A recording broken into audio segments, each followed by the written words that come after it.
എല്ലാവർക്കും എൻ്റെ ഓണാശംസകൾ.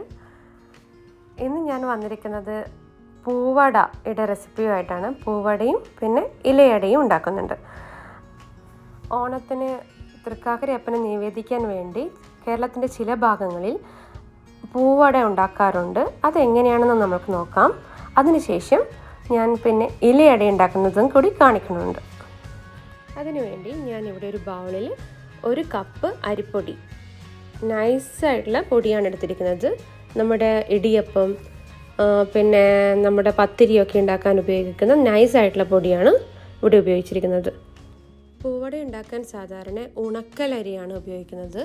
ഉണക്കലരി വെള്ളത്തിൽ കുതിർത്ത് വെച്ച് അത് അരച്ചെടുത്തിട്ട് നമ്മുടെ ദോശമാവിനേക്കാളും കുറച്ചുകൂടി കട്ടിയായിട്ടുള്ള കൂട്ടാക്കിയിട്ടാണ് എടുക്കുന്നത്. അത് വളരെ നേരിയ രീതിയിലാണ് അത് ഇലയിൽ പരത്തിയെടുക്കുക. അപ്പോൾ അത്രയും നല്ല, അതായത് നമ്മുടെ ദോശയേക്കാളും നല്ല ആ ഒരു കൂട്ട അങ്ങനെയായിരിക്കും ഉണ്ടാക്കിയെടുക്കുക.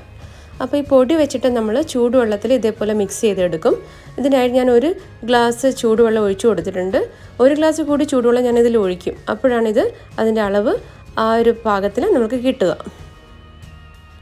അതായത് 1 കപ്പ് അരിപ്പൊടിക്ക് 2 കപ്പ് നല്ല ചൂടുള്ള വെള്ളം. അങ്ങനെ അത് നന്നായി മിക്സാക്കി എടുക്കുമ്പോഴാണ് അത് നല്ല സോഫ്റ്റായിട്ട് കിട്ടുക. നമ്മൾക്ക് നല്ല അപ്പം ചുട്ടെടുത്ത് കഴിഞ്ഞ് കഴിഞ്ഞാൽ നല്ല സോഫ്റ്റായി കിട്ടും. പിന്നെ ഇത് നിവേദിക്കാൻ വെക്കുന്നതാണെങ്കിൽ അതിന് ഉപ്പിടില്ല. നമ്മൾ ഉപ്പിട്ടിട്ട് നമ്മൾ നിവേദിക്കുന്ന സാധനത്തിനൊന്നും ഉപ്പിടില്ല. അപ്പോൾ നിങ്ങൾ നിവേദിക്കാൻ വെക്കുവാണെങ്കിൽ അതിന് ഉപ്പിടാണ്ട് വേണം ഇത് മിക്സ് ചെയ്തെടുക്കാൻ.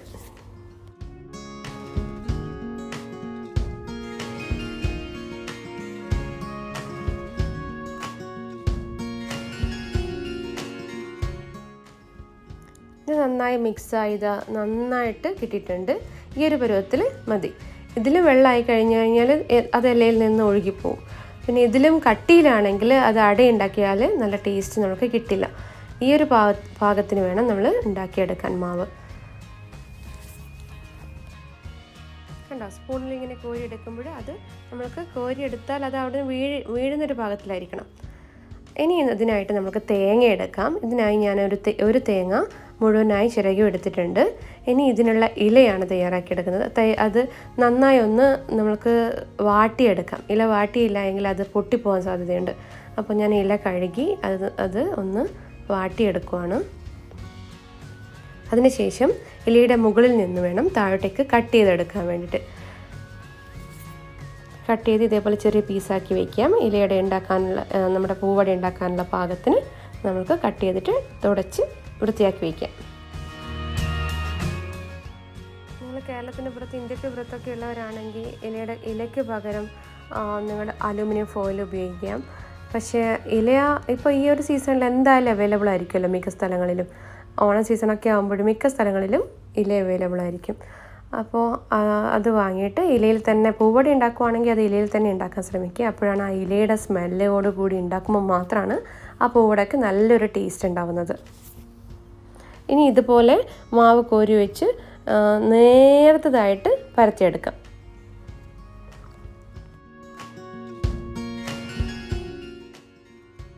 ഇതുപോലെ നമ്മൾക്ക് മാവ് ഉണ്ടാക്കുകയാണെങ്കിൽ അത് നന്നായി നമുക്ക് പെട്ടെന്ന് തന്നെ പരത്തിയെടുക്കാൻ പറ്റും. അതിനുവേണ്ടി നമ്മൾക്ക് ഒരു പാത്രത്തിൽ കുറച്ച് വെള്ളം, ഒരു പരന്ന പാത്രത്തിൽ നമ്മുടെ കൈ മുക്കി ഒന്ന് പരത്തിയെടുക്കാൻ പാകത്തിൽ കുറച്ച് വെള്ളം അടുത്ത് തന്നെ വെക്കുന്നത് നല്ലതായിരിക്കും. ഇനി ഇതുപോലെ പരത്തിയെടുത്തതിന് ശേഷം അല്പം തേങ്ങ ഇതിന് നടുക്ക് വെക്കുകയാണ് ചെയ്യുന്നത്.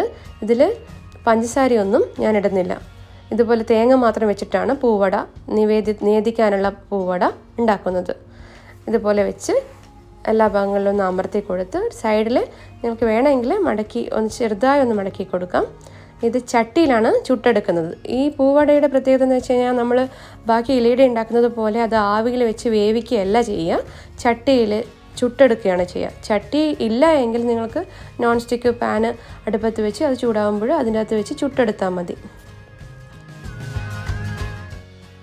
ഇനി ഒരെണ്ണത്തിൽ ഞാൻ മധുരം ചേർത്തിട്ട് എങ്ങനെയാണ് ഉണ്ടാക്കുന്നത് കാണിച്ചു തരാം. ഇതുപോലെ മാവ് വെച്ചതിന് ശേഷം അത് കൈ വെള്ളത്തിൽ മുക്കി നമുക്കിത് നന്നായിട്ടൊന്ന് പരത്തിയെടുക്കാം. അതിനുശേഷം തേങ്ങ നടുവിൽ വെച്ച് അതിൻ്റെ അകത്ത് കുറച്ച് പഞ്ചസാര തൂക്കി കൊടുത്താൽ മതി. നിങ്ങൾക്ക് ഇഷ്ടമുള്ളതുപോലെ പഞ്ചസാര ചിലർ വേണമെങ്കിൽ ചെറിയ പഴങ്ങൾ കുട്ടികളൊക്കെ കഴിക്കുകയാണെങ്കിൽ ചെറിയ പഴവും അതിൽ കട്ട് ചെയ്തിട്ടിട്ട് വെക്കുന്നത് നല്ലതായിരിക്കും. ഞാനിവിടെ വെറും പഞ്ചസാര മാത്രമേ ഇടുന്നുള്ളൂ. പഞ്ചസാര അതും ബ്രൗൺ ഷുഗറാണ് ഇടുന്നത്. അത് കുറച്ചുകൂടി ഹെൽത്തി ആയിക്കോട്ടെ എന്ന് വിചാരിച്ചിട്ട് ബ്രൗൺ ഷുഗറാണ് ഇടുന്നത്. കുട്ടികൾക്ക് കൊടുക്കാൻ വേണ്ടിയിട്ട് ബ്രൗൺ ഷുഗറാണ് ഇട്ടിട്ടാണ് ഞാനിവിടെ ഉണ്ടാക്കുന്നത്.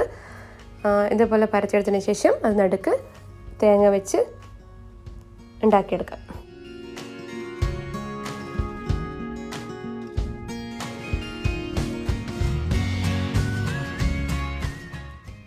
നിങ്ങൾക്ക് ആവശ്യമുള്ള മധുരം ചേർത്ത് കൊടുത്താൽ മതി.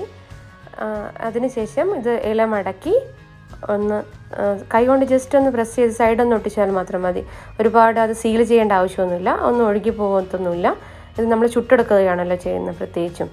അപ്പോൾ ഇതുപോലെ ആക്കി മാറ്റി വെച്ചിട്ടുണ്ട്. ഇനി നമുക്ക് ചട്ടി അടുപ്പത്ത് വെച്ച് ചൂടാക്കാൻ വയ്ക്കാം. ചട്ടി ഒന്ന് ചൂടായി വരുമ്പോൾ പ്രത്യേകം ശ്രദ്ധിക്കണം, ഒരുപാട് ഫ്ലെയിമിൽ വെക്കരുത്. ചട്ടി ഒന്ന് ചൂടായി കഴിഞ്ഞാൽ പിന്നെ അത് ഫ്ലെയിം നന്നായി കുറച്ച് വെച്ചിട്ട് അത് അവിടെ നിന്ന് അങ്ങനെ ചുട്ടെടുക്കുകയാണ് വേണ്ടത്. ഒരുപാട് ഫ്ലെയിമിൽ വെച്ച് കഴിഞ്ഞാൽ ഇത് അതിൻ്റെ അടിഭാഗമൊക്കെ കരിഞ്ഞ് അതിൻ്റെ ടേസ്റ്റൊക്കെ പോകും. അപ്പോൾ ഇതുപോലെ ചെറിയ തീയിൽ ചട്ടി ഒന്ന് ചൂടായതിന് ശേഷം പിന്നെ ചെറിയ തീയിൽ വെച്ചിട്ട് അതൊന്ന് ചുട്ടെടുക്കുകയാണ് വേണ്ടത്. ഇതിങ്ങനെ വെന്ത് വരുമ്പോൾ ഇതിൻ്റെ ഇല തനിയെ പൊളിഞ്ഞു വരും. നമ്മൾ ഇല വാട്ടിയെടുത്തതാണല്ലോ. അപ്പോൾ ഇത് ചുട്ടെടുക്കുമ്പോൾ വെന്ത് വരുന്നതിനനുസരിച്ചിട്ട് ഇതിൻ്റെ അപ്പത്തിൻ്റെ അകത്തുനിന്നും ഇല വേർപെട്ട് വരും. ഈ ചട്ടി നമ്മുടെ ഓട്ടയപ്പം പിന്നെ മുട്ടയപ്പം എന്നൊക്കെ പറയില്ലേ, അതിൻ്റെ ചട്ടിയാണ് കേട്ടോ. ഈ ഒരു ഭാഗത്ത് വെന്ത് വന്നിട്ടുണ്ട്. ഞാനത് ഒന്ന് മറിച്ചിട്ട് കൊടുത്തതാണ്. എടുത്തിട്ട് മറിച്ചിട്ട് കൊടുക്കുകയാണ് ചെയ്തത്. നിങ്ങളടുത്ത് ഇതുപോലുള്ള പരന്ന ചട്ടി ഇല്ല എങ്കിൽ നിങ്ങൾ നമ്മുടെ പാനിൽ തന്നെ, ദോശയൊക്കെ ഉണ്ടാക്കുന്ന പാനിൽ തന്നെ ചുട്ടെടുത്താൽ മതി. നന്നായി കിട്ടും, ഒരു കുഴപ്പമില്ല. പിന്നെ ഇത് ഇല വെന്ത് വരുമ്പോൾ അതിന് നല്ലൊരു മണമാണ്.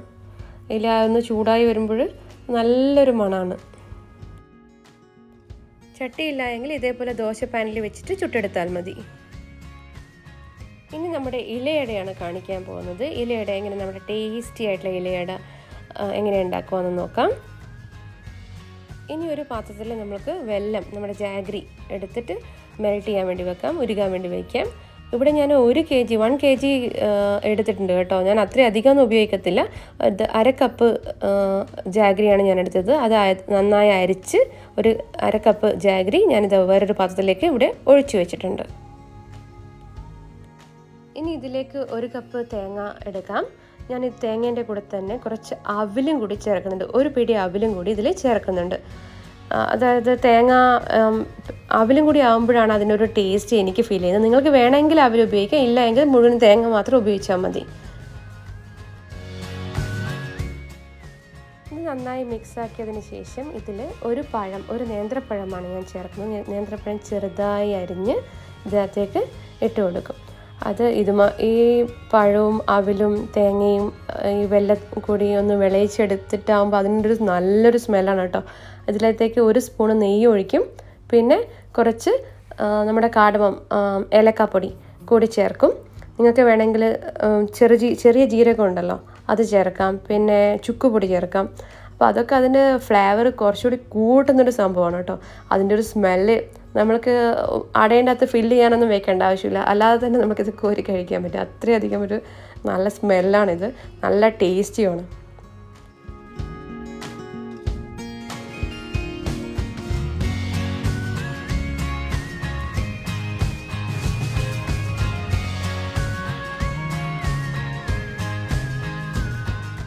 എല്ലാം കൂടി നന്നായി മിക്സ് ചെയ്തെടുത്തിട്ടുണ്ട്. അതിൻ്റെ ആ വെള്ളത്തിൻ്റെ വെള്ളമൊക്കെ ഉണ്ടാക്കില്ല, അതെല്ലാം നന്നായി എല്ലാത്തിനും പിടിച്ച് നല്ലൊരു കൂട്ട് നന്നായി വരുമ്പോഴാണ് നമ്മൾ ഓഫ് ചെയ്യേണ്ടത്. ഒരുപാട് ആ വേറെ വെള്ളം പോലെ ഉണ്ടാവാൻ പാടില്ല. ഇതെല്ലാം കൂടി ഒന്ന് യോജിച്ചിരിക്കണം. ഇനി ഒരു ഇലയെടുത്ത് നമ്മുടെ മാവ് പരത്തി കൊടുക്കാം. പരത്തിയതിന് ശേഷം അതിൻ്റെ നടുക്കായിട്ട് നമ്മൾ തയ്യാറാക്കി വെച്ചിരിക്കുന്ന ഫില്ലിങ് വെച്ച് കൊടുക്കാം. ഇത് ഒരുപാട് അധികം വെക്കേണ്ടതില്ല, അപ്പോഴേക്കും മധുരം അധികമാവും. 1 സ്പൂൺ കൊണ്ട് ഒരു സ്പൂൺ വെച്ചതിന് ശേഷം അതൊന്ന് പരത്തി കൊടുത്താൽ മതി. അതിനുശേഷം കൈ വെച്ചിട്ട് ഇതേപോലെ ഒന്ന് ഒട്ടിച്ചു കൊടുത്താൽ മതി. അപ്പോഴേക്കും നമ്മൾക്ക് അപ്പച്ചെമ്പ്, ആവിച്ചെമ്പ് ഒന്ന് ചൂടാക്കി വയ്ക്കാം. വെള്ളം വെച്ച് അതിൽ നമുക്ക് 2 ഗ്ലാസ് വെള്ളം ഒഴിച്ച് അതൊന്ന് ആവി വരാൻ തുടങ്ങുമ്പോൾ നമുക്ക് തട്ടിലേക്ക് നമുക്ക് ഓരോന്നായിട്ട് വെച്ച് കൊടുക്കാം. ഞാൻ 2 ഇലയട വെച്ച് ഇത് അടച്ച് 20 മിനിറ്റ് വേവിച്ച് എടുക്കുന്നത്. നമുക്ക് തുറന്ന് നോക്കാം. കണ്ടോ, നന്നായി വന്നിട്ടുണ്ട്, നന്നായി വെന്തിട്ടുണ്ട്. ഇല അതിൽ നിന്ന് വിട്ട് വരുന്നുണ്ട്. അങ്ങനെയാണെങ്കിൽ നന്നായി വെന്തിട്ടുണ്ടെന്നാണ് അതിനർത്ഥം. കണ്ടോ, ഞാനിത് ഇവിടെ പാത്രത്തിലേക്ക് മാറ്റി വെച്ചു. നല്ല ടേസ്റ്റാണ്, അസാധ്യ ടേസ്റ്റാണ്. അതിൻ്റെ സ്മെല്ലും നെയ്യുടെ സ്മെല്ലും ഒക്കെ കൂടി അസാധ്യ ടേസ്റ്റാണ്. അപ്പോൾ നമ്മുടെ പൂവടയും ഇലയടയും റെഡി ആയിട്ടുണ്ട്.